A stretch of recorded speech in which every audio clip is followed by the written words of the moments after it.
Dropping a new free template over on my profile, and I think it's a great way to teach you about color schemes and the power of just using a monochromatic color scheme. This is the easiest way for somebody who's not an expert to get a good looking set of colors to use in their dashboards and reports. We're just trying to simplify things down so that you have a better chance of getting colors that look great. So if it's a dark theme, you're going to start with a background color. You're not going to use white for this. You're going to use a color that's slightly tinted to the color that you want to use in your dashboard. In this case, slightly green, but very, very light green. Then for the background of your dashboard, you're going to insert a shape under the Insert tab.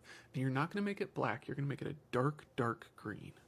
Then for the sections in it, we've just dropped in another rounded rectangle, but this one is white, but it's like 95 to 98% transparent. And that's just going to give you a little section that's still dark, but kind of stands out a little bit. Now for your charts and your text, you're going to primarily use white or a slightly toned down greenish white for everything.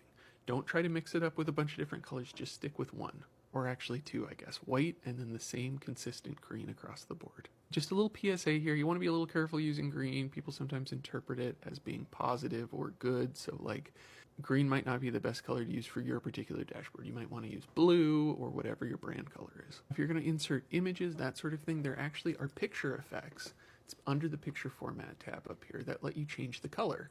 And what you can do is hit more variations and use whatever color you've used as the green for everything else, and it's going to tint all your images that color. This is just so much easier of a place to start. It's going to give you a much better chance of everything looking good and clean and cohesive at first.